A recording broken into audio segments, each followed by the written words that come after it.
सुन राजन, एक प्रश्न था। लोग गणपति बप्पा को एक दंत क्यों कहते हैं?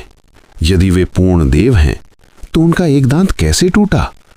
और यदि कथाएं 3-3 हैं तो सत्य कौन सा माने?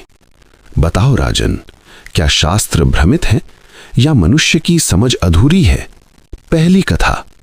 जब वेद व्यास ने महाभारता की रचना करनी चाही तो गणेश जी ने उसे लिखने का वचन दिया।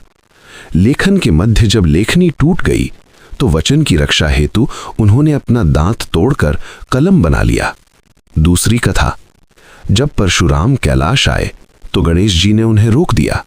क्रोधित होकर परशुराम ने फरसा फेंका। गणेश जी जानते थे वो अस्त्र शिवजी का दिया हुआ है।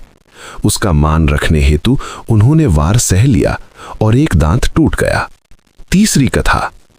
एक बार चंद्रमा ने उनका उपहास किया। क्रोध में गणेश जी ने अपना दांत तोड़ चंद्रमा की ओर फेंक दिया, अहंकार को दंड देने हेतु। अब प्रश्न ध्यान से सुन है राजन। 3 कथाएं, 3 कारण, तो सत्य कौन सा माने? यदि तू उत्तर जानकर भी मौन रहा तो मैं तेरे सिर के टुकड़े टुकड़े कर डालूंगा। कथा समाप्त कर बेताल ने प्रश्न किया, सुन हे बेताल, जहां दृष्टि भिन्न होती है वहां कथा भी भिन्न हो जाती है, पर प्रतीक एक ही रहता है। पहली कथा सिखाती है कर्तव्य के लिए स्वयं को भी अर्पित करना पड़े तो करो। दूसरी कथा बताती है माता पिता और गुरु के सम्मान हेतु अपमान भी सहना धर्म है।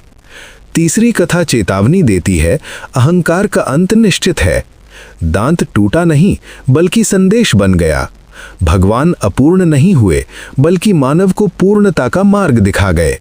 इसलिए वे एक दंत हैं क्योंकि उन्होंने अपने एक अंग को धर्म के लिए समर्पित कर दिया। तू बोला और मैं चला। अगर हमारा कंटेंट आपको अच्छा लगे तो प्लीज लाइक, शेयर, सब्सक्राइब के साथ कमेंट करें।